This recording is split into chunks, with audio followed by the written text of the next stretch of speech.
La TVT au cœur de l'information.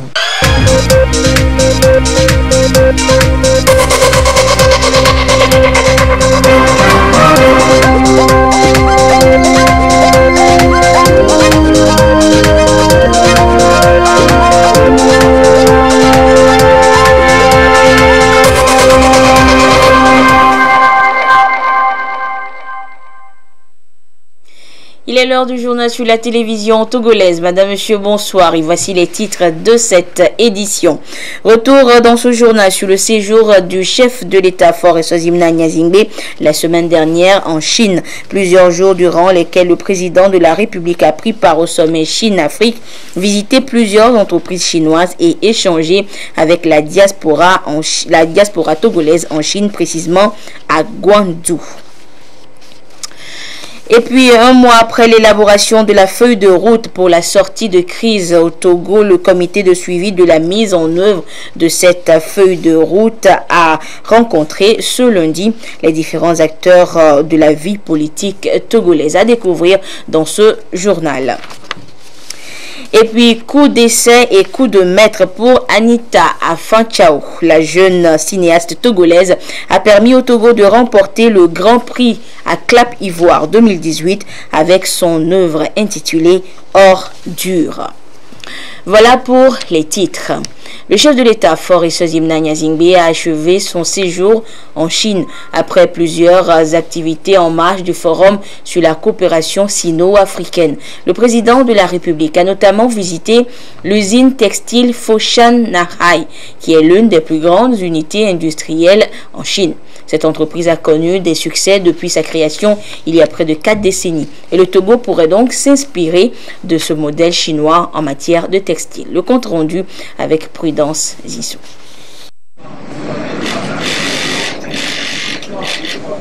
Dans la province de Guangdong en Chine, le Togo veut s'inspirer de l'expérience de Foshan Nahai numéro 1, l'une des plus grandes usines textiles en Chine. Lors de son séjour en Chine, en marge du Forum de la coopération sino-africaine, le chef de l'État, Faure Eswazimna Nyazingbe, a visité ce modèle industriel en Chine pour toucher du doigt les réalités du travail et l'organisation de cette structure. Le succès de cette province qui a construit son développement sur une industrialisation rapide et un investissement dans les secteurs de pointe tout en respectant l'environnement a beaucoup impressionné le président de la République. Ici, le chef de l'État a reçu des explications sur le fonctionnement de cette usine qui a déjà formé plusieurs jeunes et travaille aujourd'hui dans le secteur du textile en Chine. Après la visite, le chef de l'État a pris part à une séance de travail avec le staff de l'usine textile Foshan Nahai. Il n'a pas manqué de rappeler la nouvelle ère des relations sino-africaines en souhaitant que les accords conclus avec le gouvernement togolais soient soutenus par une dynamique interaction des secteurs privés des deux parties ainsi que des échanges entre leurs jeunesses respectives. Le chef de l'État a en outre rappelé que le Togo entend jouer pleinement son rôle en ce qui concerne les 8 initiatives majeures annoncées par le président chinois. Le parcours de l'usine textile Foshan Nahai lui a valu récemment des distinctions pour l'encourager dans son engagement à révolutionner l'industrie textile dans le monde. Et le Togo s'inscrit d'ores et déjà dans cette dynamique créatrice d'emplois et de richesses. Et le président de la République a également rencontré à Guangzhou la communauté togolaise qui y vit. Une communauté composée pour l'essentiel d'étudiants et d'opérateurs économiques avec laquelle le chef de l'État a échangé dans une ambiance empreinte de fraternité. Une diaspora qui a salué les efforts du chef de l'État pour un Togo paisible, uni et prospère. Le compte rendu avec Nadège Nyanya. Le chef de l'État, Faure Eswazimna Nyazingbe, en Chine, a été également marqué par une rencontre avec la communauté togolaise de Guangzhou. La diaspora togolaise de Guangzhou est composée pour l'essentiel d'étudiants et d'opérateurs économiques. La communauté togolaise de Guangzhou a exprimé sa joie de voir le président de la République, de pouvoir échanger avec lui sur leurs conditions de vie et de s'enquérir des nouvelles du pays. La diaspora togolaise de Guangzhou a saisi cette occasion pour formuler des doléances tenant particulièrement à la facilitation des voyages et des affaires.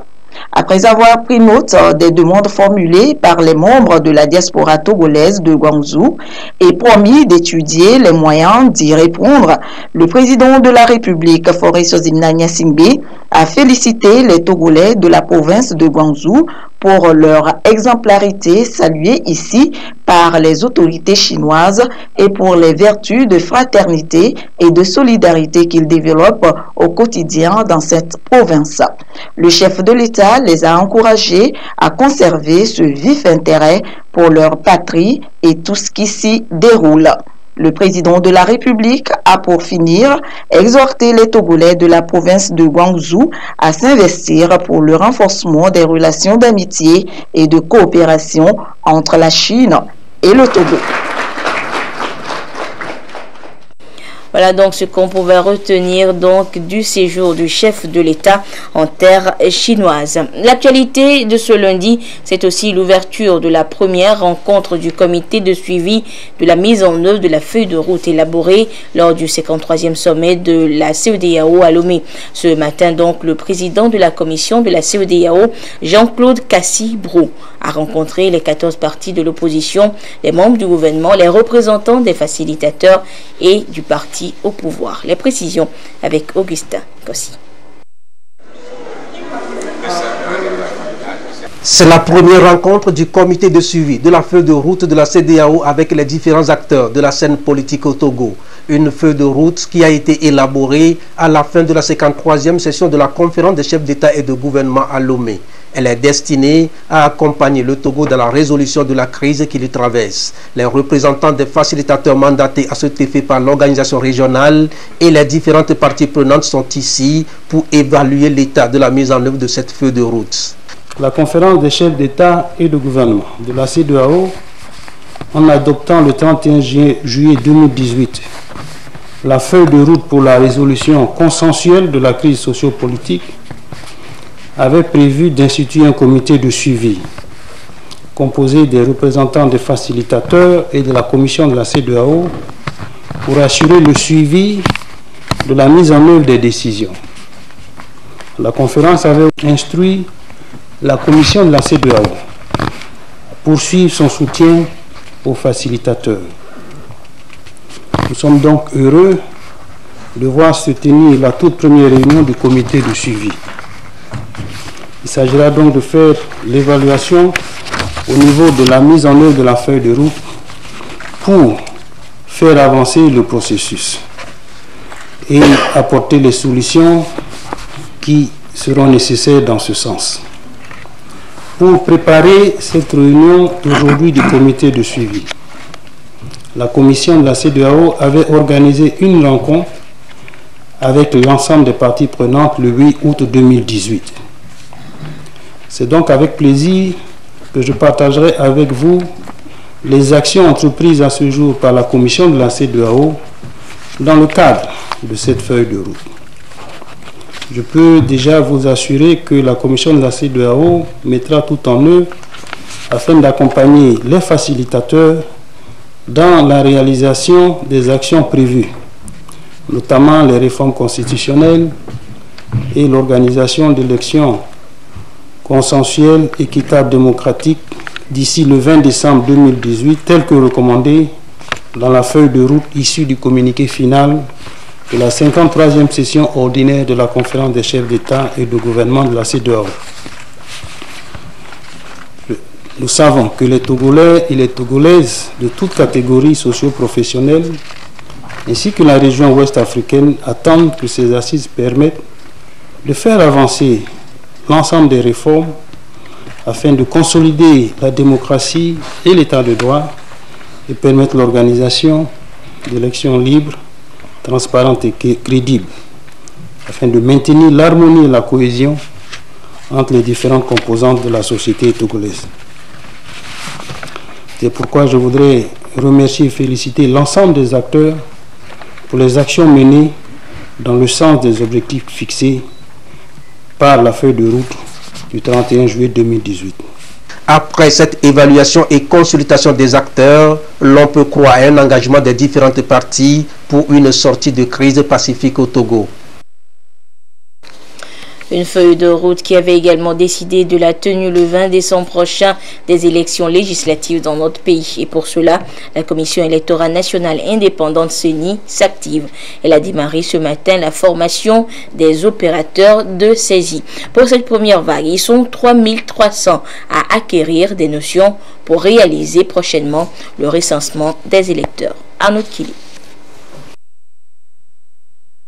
Les kits d'enrôlement biométrique pour l'enregistrement identitaire des électeurs sont déployés sur le site de la foire Togo 2000 pour la formation des opérateurs de saisie.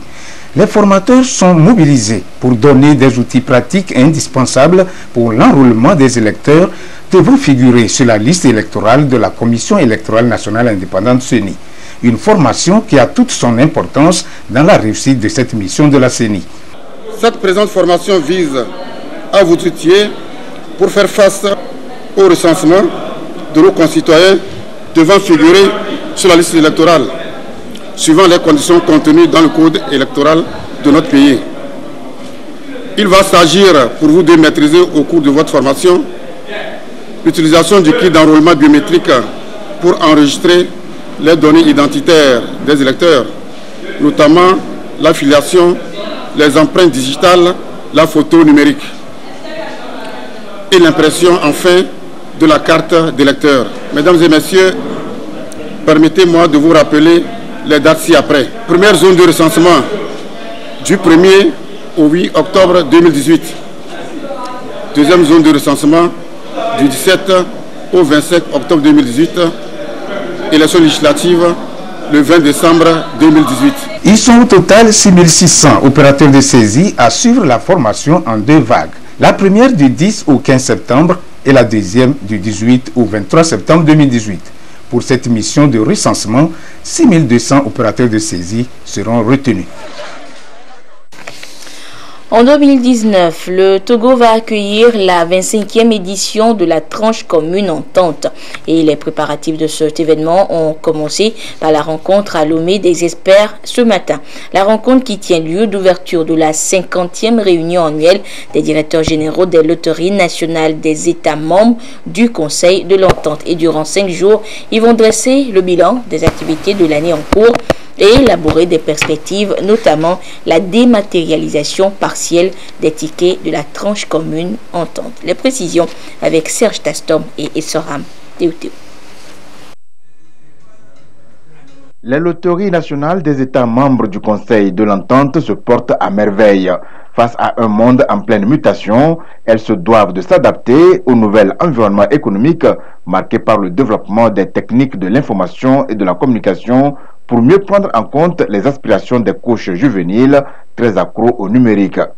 C'est un jeu de grattage, donc il y a un ticket qu'il faut gratter avec un numéro. Maintenant, la réflexion. Nous ne voulons pas traîner beaucoup de papier. C'est toujours dans le sens de l'évolution, l'air du temps. Avant, c'était de grands dossiers et tout. Maintenant, ça se fait, les choses se font en ligne. Les dossiers se font en ligne et pourquoi pas? Le jeu même peut aller en ligne. Nous avons une progression constante de plus de 20% de chiffre d'affaires tous les ans. Nous allons terminer cette année à 90 milliards de francs, si Dieu le veut. Tout se passe très bien. On a plusieurs types de produits. Les produits à grattage, les produits paris hippiques et les produits comme le loto qui est le fer de lance ici. Nous avons toutes ces gammes de produits-là et tout marche bien là-bas. En supprimant progressivement le support papier, les loteries adhèrent ainsi aux objectifs du développement durable ODD à travers la protection de l'environnement. Outre le bilan de l'édition 2018 de la tranche commune entente au Burkina Faso, les experts des 5 pays membres ont donc l'impérieux devoir de proposer des solutions innovantes que valideront les directeurs généraux de ces sociétés. Ces solutions doivent allier modernité et satisfaction des populations. Le tirage de la tranche commune entente 2019 aura lieu à Lomé. Les cadres de la Direction générale du Trésor et de la comptabilité publique se sont retrouvés ce matin du côté de Palimé, et ce pour 5 jours pour une formation devant leur permettre de mieux cerner les nouveaux projets entrepris par l'État togolais en matière de gestion de finances publiques. Il s'agit précisément pour eux de découvrir l'importance de ce que l'on nomme la comptabilité matrimoniale. Carmen Madiakapo nous en dit plus. pour permettre au Togo d'être en phase avec le nouveau cadre harmonisé des finances publiques adopté par les États membres de l'UEMOA en 2009.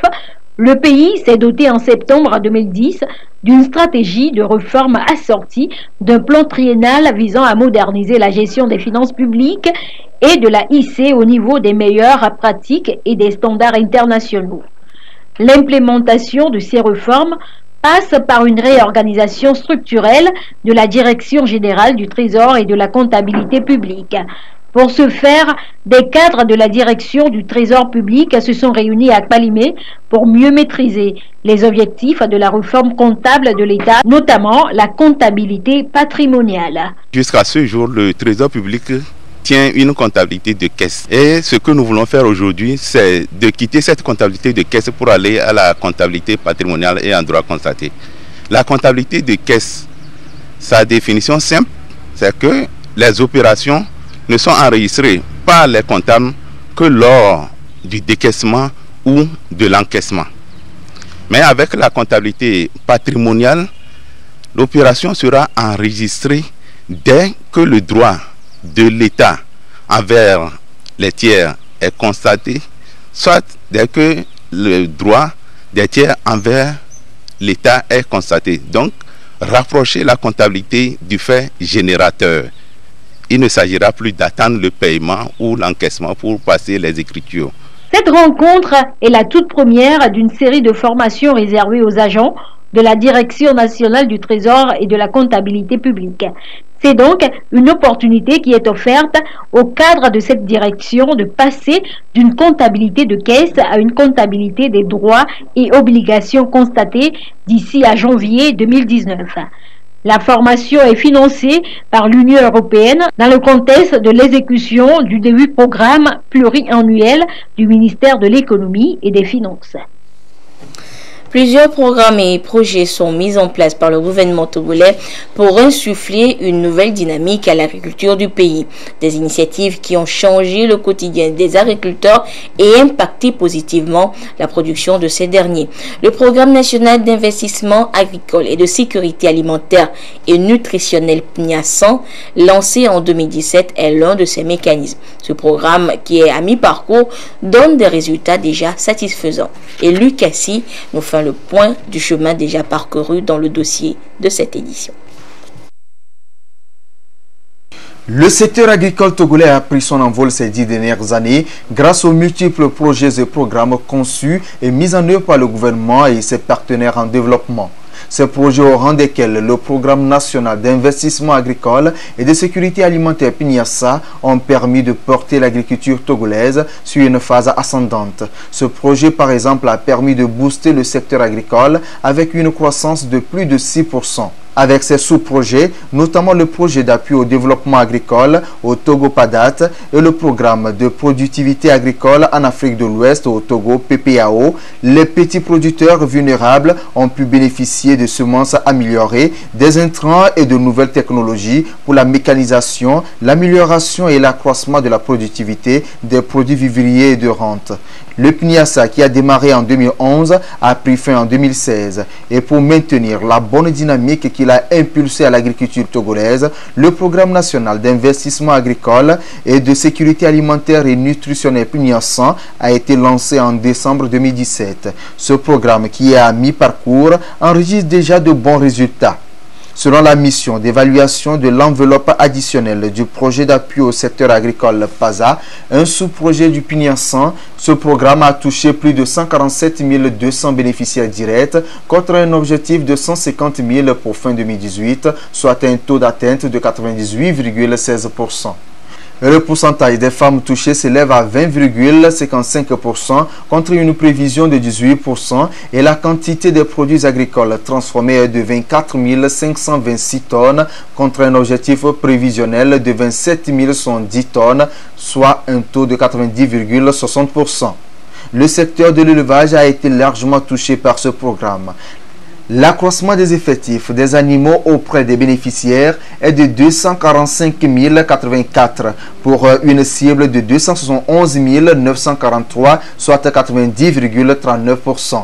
Celui des produits agricoles est de 30 765 tonnes contre 28 200 tonnes, soit un taux de 109,10%. Jusqu'à la fin de ce programme, le gouvernement injectera 750 milliards de francs CFA, soit 75 milliards par an dans le secteur agricole. Un financement qui est et sera soutenu par des investissements privés à hauteur de 500 milliards de francs CFA. Le PNIASAN, dans sa réalisation, prend en compte la construction des infrastructures de production, le soutien à la planification et à la gestion des unités spatiales de développement agricole et la formation agricole ainsi que le recours aux nouvelles technologies.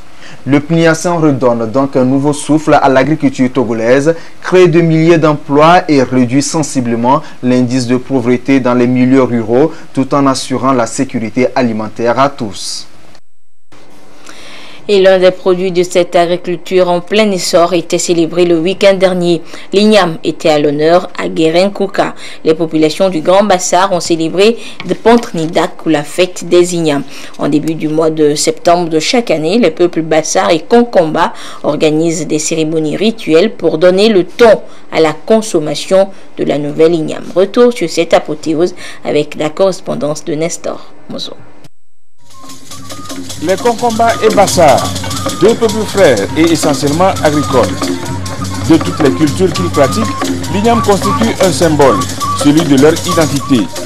Fiers de cette identité, les Konkomba et Bassar se retrouvent au début du mois de septembre pour la célébrer. De Pontre Nidak est le nom donné à cette célébration. De Pontre en Bassar et Nidak en Konkomba, ce qui signifie la fête des ignames. Une manière pour ces peuples de dire merci à la terre nourricière, aux mains des ancêtres et à Dieu pour leur générosité, leur protection et aussi émettre le vœu pour la nouvelle année de récolte.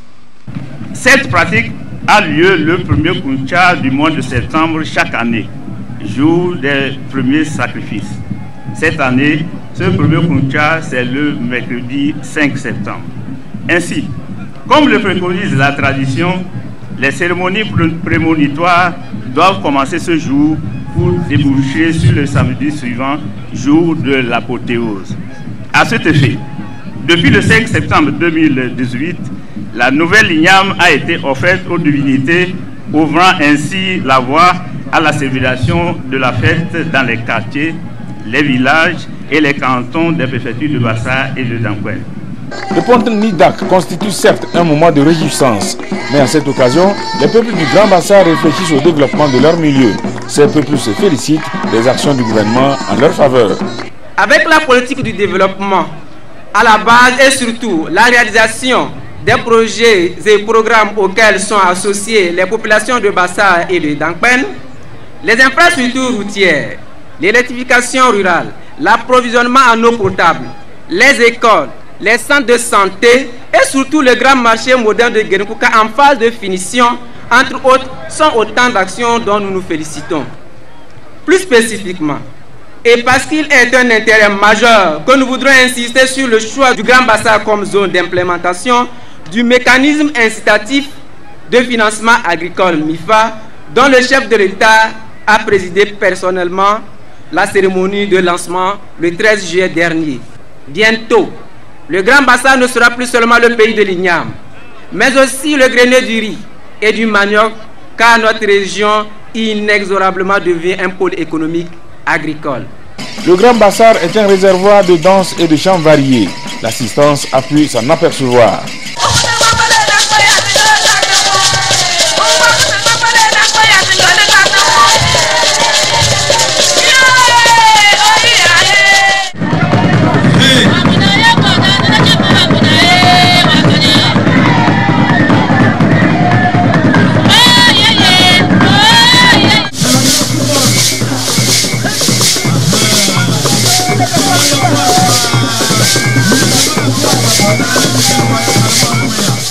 La fête des ignames est célébrée pour la 54e fois.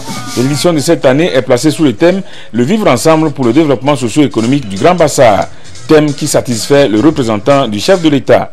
Le thème de cette édition illustre à suffisance l'intérêt que vous portez aux questions de développement de notre pays et démontre votre engagement à œuvrer aux côtés du gouvernement à la promotion de notre patrimoine culturel commun. En effet, La culture est aujourd'hui un puissant vecteur de développement économique et social. Le Grand Bassar se doit donc de tirer davantage profit de ces nombreux et historiques sites culturels et touristiques, en l'occurrence Nangbani, Banjeli, site archéologique de Bichabe et de Bapuré, pour ne citer que cela, pour promouvoir son développement économique et social. Hormis ces atouts touristiques, le peuple du Grand Bassar a un patrimoine culturel immatériel extraordinaire. L'on peut relever ici la danse Tibol, ou danse du feu, une danse qui mérite d'être mondialement connue. À ceci s'ajoute la culture de la meilleure qualité d'Ignam, le Laboko, qui caractérise les peuples Bassar et Konkomba. Pour pérenniser ces avantages comparatifs, les fils et filles du Grand Bassar doivent cultiver la paix, la tolérance, la sécurité, gage d'un vivre ensemble paisible et de développement durable. En effet, comme l'a déclaré Irina Bokova, la directrice générale de l'UNESCO, parlant des sources et ressources pour une culture de la paix en Afrique, je cite, « La paix est un levier indispensable pour l'Afrique. La recherche de la paix est inséparable du développement durable, de la participation de la jeunesse et des femmes, du respect des cultures et des identités. » Fin de citation. De ce point de vue, il convient de dire que l'Afrique a autant besoin de la paix que de pain pour nourrir le continent, car sans la paix, la sécurité et la cohésion sociale, il ne saurait avoir de développement durable. Une innovation a été introduite dans la célébration de la fête de Pointe Midak depuis l'année dernière. Désormais, le comité d'organisation va procéder à chaque édition au tirage au sort d'un canton du Grand Bassar pour bénéficier d'une œuvre sociale après la fête. Cette année, c'est le canton de Natchitipi qui a été choisi. Ce canton succède à celui de Manga. L'œuvre sociale peut concerner la santé, l'éducation, l'agriculture et bien d'autres domaines. En bref, à Madagascar, passation entre l'ancien président R. Rajoelinarimampianina et le nouveau chef d'État par intérim Rivo Rakotovao ce lundi. Conformément à la constitution malgache, le président candidat à sa propre succession a démissionné de son poste 60 jours avant le scrutin. Et le président du Sénat, nouveau président par intérim de Madagascar, qui prend les rênes du pouvoir, soutient et maintient qu'il dirigera le pays en toute neutralité. Au Zimbabwe, le nouveau gouvernement nommé par Emerson Mnangagwa a prêté serment. Une nouvelle équipe qui aura la lourde tâche de tourner la page Mugabe et de remettre le pays sur les rails du développement dans tous les secteurs. La 18e édition de Clap Ivoire s'est achevée à Abidjan, en Côte d'Ivoire, avec le Sacre du Togo. C'est l'œuvre hors dur de notre compatriote Anita Afantiao qui a remporté le premier prix, le Grand Prix Kodjo et Bouclé. Les temps forts de cette soirée de consécration du cinéma togolais avec notre envoyé spécial à Abidjan, Jazenam Baga. Le jury a décerné le Grand Prix UMOA Kodjo et Bouclé Clap Ivoire 2018 lors du Togo.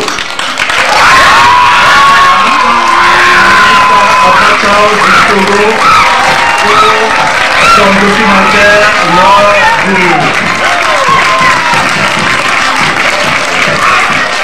Pour son premier coup d'essai, Anita Afantiao fait un coup de maître. Elle remporte brillamment le Grand Prix Kodjo et Bouclé de Clap Ivoire 2018. Le prix consacre la meilleure œuvre qui marque le jury par son originalité, ses qualités techniques et la recherche qui est faite autour du sujet. En répondant à tous ces critères, l'ordure, le documentaire qu'elle a présenté, a séduit le jury. Je suis très contente parce que je ne m'attendais pas du tout, surtout quand on donnait le palmarès, j'ai dit mais c'est fini. J'y croyais pas, je suis vraiment contente. Je dédie ce prix à tous ceux qui m'ont accompagné, à mon producteur Joël Tchédré qui a cru en moi. Je vais dire à tous ceux qui pensent que le cinéma c'est de la blague que non, c'est pas de la blague. Ça paye, il suffit de faire un travail décent, un travail de qualité et ça paye toujours. Ça paye en effet. Le Grand Prix Kodjo est bouclé. C'est une enveloppe de 5 millions de francs CFA attribuée par l'UEMOA et une autre de 2 millions de francs CFA accordée par la chaîne A+, pour le suivi du lauréat, sans compter le matériel cinématographique de dernière génération reçu par la lauréate. C'est la 3e fois en 4 ans que le Togo s'adjuge le Grand Prix Kodjo est bouclé. Ceci traduit l'excellence du travail abattu par les jeunes cinéastes sur le terrain, mais aussi l'attention particulière que les plus hautes autorités du pays accordent au développement du secteur cinématographique. Je suis débordé de joie. Je suis débordé de joie parce que cela n'arrive pas tous les jours. Nous avons mené en 4 ans 3 prix Kodjo est bouclé. Les prix que les autres pays ont cherché tant. Vraiment, c'est de la joie. J'exprime la joie et je profite pour remercier toutes les autorités du pays, et surtout le chef de l'État, qui ces derniers temps prend à bras le corps tout le secteur du cinéma. Je remercie aussi le Premier ministre, tous les gouvernements, le ministre de la Culture, pour tout ce qu'il fait. Tout ce qu'il fait pour le développement du secteur du cinéma. Je remercie toute la jeunesse, tous les acteurs du cinéma togolais pour leur travail, spécialement cette jeune fille réalisatrice qui a obtenu ce prix. C'est sa toute première fois qu'elle est venue en Côte d'Ivoire. Voilà qu'elle a décroché directement le prix Kodjo est bouclé, que beaucoup de ses prédécesseurs ont mis le temps pour obtenir.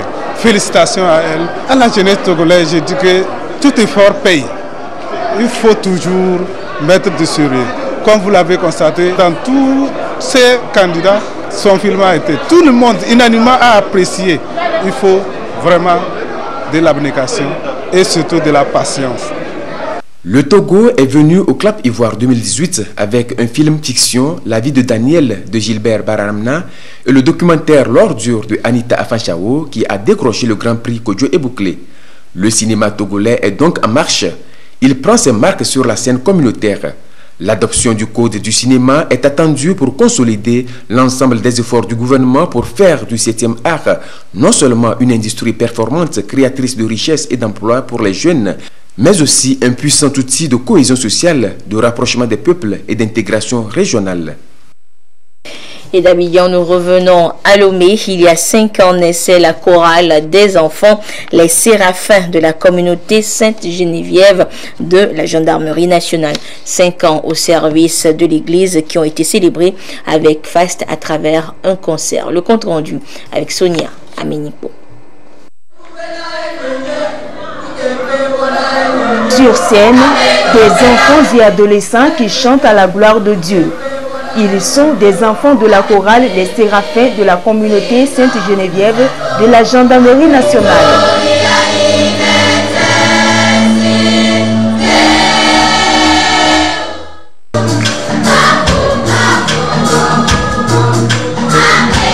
Des chants chorales, en passant par la danse traditionnelle au classique, ces enfants mettent en relief leur talent artistique.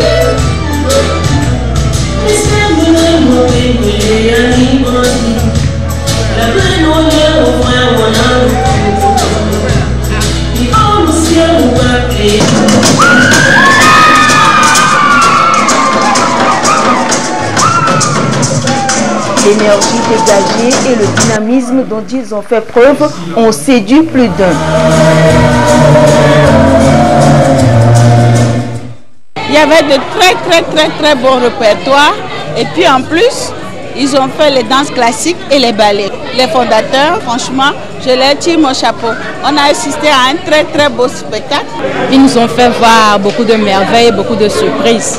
Donc je ne peux que dire que ces enfants sont des merveilles pour l'avenir. Ce concert marque le jubilé de bois des Séraphins, car il y a 5 ans naissait cette chorale. 5 ans au cours desquels elle s'est non seulement mise au service de l'Église, mais a su conquérir la scène nationale de par ses prestations. Au fait, ce groupe d'enfants pour moi fut un rêve. Aujourd'hui, ce rêve est devenu une réalité. Je rends grâce à Dieu et je le remercie beaucoup d'avoir passé par moi pour réaliser son œuvre. Et depuis sa création, la chorale a eu à faire beaucoup de prestations. C'est ainsi que nous avons remporté le premier prix au concours de danse vacances explosives de l'année 2014. Nous avons remporté également la première édition du chant choral pour enfants de Viobe Hadjiha en 2016, ce qui nous a valu la participation aux 2 concerts veillés de Jean-Claude Janada lors de ses passages à Lomé. Pour ce jubilé de voix, plusieurs artistes du gospel ont aussi partagé la scène avec les séraphins, notamment Balthazar, Mathéodré et bien d'autres. Également aux côtés des séraphins, les chorales d'enfants de Sainte-Rita et Sacré-Cœur du Togo et Siro de Dénou du Ghana.